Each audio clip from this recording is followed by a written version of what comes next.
Gordon always pulled the big express. He was proud of being the only engine strong enough to do so. It was full of important people, like Sir Topham Hatt, and Gordon was seeing how fast he could go. "Hurry, hurry, hurry," he said. "Tickety-tock, tickety-tock, tickety-tock," said the coaches. In a minute, Gordon would see the tunnel where Henry stood bricked up and lonely. "Oh dear," thought Henry, "why did I worry about rain spoiling my lovely coat of paint? I'd like to come out of the tunnel."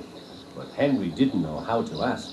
"I'm going to poop at Henry," said Gordon.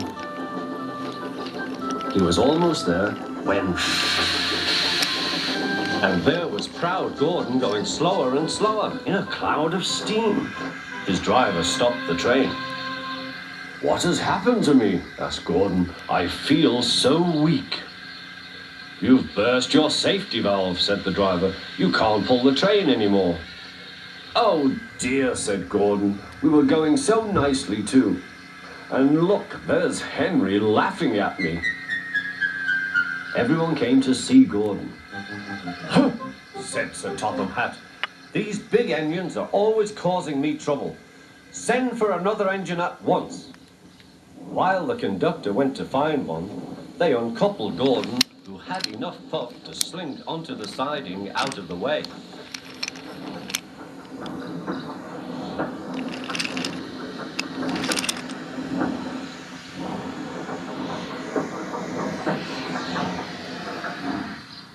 Edward was the only engine left. "I'll come and try," he said.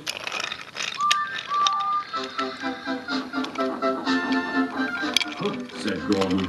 "That's no use. Edward can't push the train."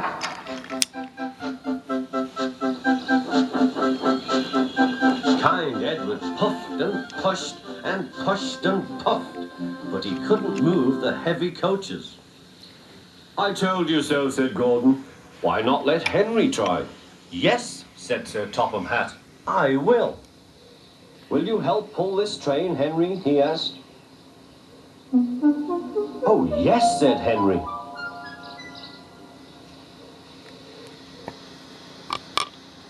When Henry had got up steam, he puffed out. He was dirty and covered with cobwebs.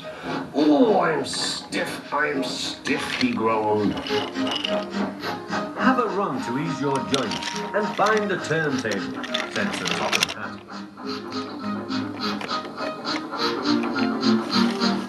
When Henry came back, he felt much better. Then they coupled him up. "Peep, peep," said Edward, "I'm ready." "Peep, peep, peep," said Henry, "so am I." "Pull hard, we'll do it. Pull hard, we'll do it." They puffed together.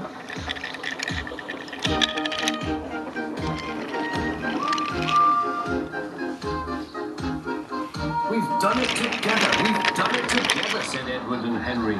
"You've done it, hooray! You've done it, hooray!" sang the coaches. Everyone was excited. Sir Topham Hatt leaned out of the window to wave at Edward and Henry. But the train was going so fast that his hat blew off into a field, where a goat ate it for tea.